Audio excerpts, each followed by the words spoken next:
काकडीच्या फुलांवरती, म्हणजे काकड्या नक्की येणार. Very good morning guys. आत्ता परत मी म्हणजे विकेंडला माझी हीच कामं असतात की सकाळी उठलं की पहिले बागेत येऊन, कारण नंतर खूपच जास्त ऊन होतं. तर काल बऱ्यापैकी पाऊस पडून गेलेला आहे, त्याच्यामुळे मागे तुम्हाला दिसत असेल सुंदर हिरवं हिरवं सगळं झालेलं दिसतंय.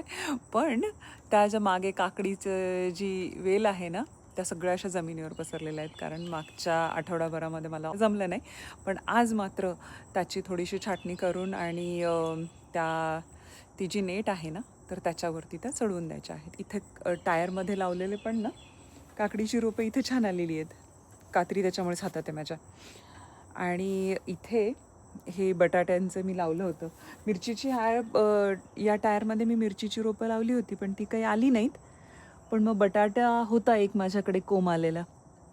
कोंब आली होती त्याला भरपूर. तर मग मी तो याच्यात छोटे छोटे तुकडे करून लावला आहे. बघूया एका बटाट्याचे किती बटाटे होतात ते.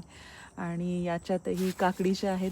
छोट्या झाडाला भरपूर फुलं आलेली आहेत, पण एवढ्या लहान याच्यात फुलं आली तर झाड व्यवस्थित वाढणार नाही आणि पुढे जास्त काकड्या येणार नाहीत. म्हणून मग त्याला थोडंसं कट करते आहे.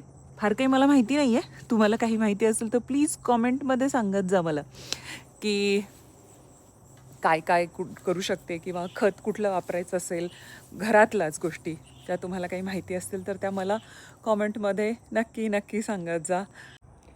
तर हा आता काकडीचा सगळा खाली पसरलेला पसारा म्हणजे वेल या नेटवरती लावून ठेवली आहे, पण मला तरी वाटते की हे पुरणार नाहीच, आणखी मोठं नेट लावावं लागणार आहे. आणि आता कोथिंबीर, पालक, शेपू आणि इकडे बेझिल ते पण काढून घेऊया.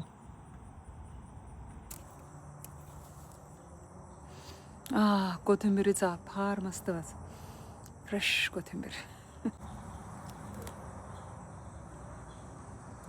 पालक, शेपू.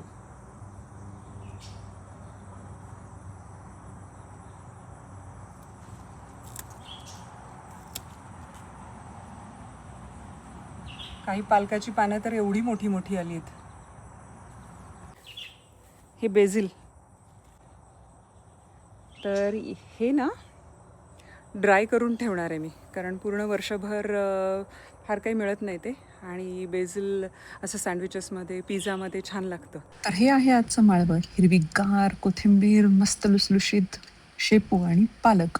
सगळे उठायच्या आत मी नाश्त्याची तयारी करून ठेवली होती. टोमॅटो ऑमलेट बनवण्याची तयारी होती आणि मस्त भरपूर पालक त्याच्यामध्ये चिरून टाकला आणि दोन्हीकडे 2 तवे ठेवून गरमागरम बेसन चिल्ला म्हणा, टोमॅटो ऑमलेट म्हणा, पण फ्रेश पालक त्याच्यात टाकलेला होता. ही खासियत होती. आणि तो घरी बनवलेल्या दह्याबरोबर सगळ्यांना गरमागरम सर्व केला. तर कसा वाटला आजचा व्हिडिओ कॉमेंट करून सांगायला विसरू नका. पुन्हा भेटूया अशाच एखाद्या व्हिडिओमध्ये. तोपर्यंत चॅनलला लाईक करा, शेअर करा आणि सबस्क्राईब करायला विसरू नका. Thanks for watching.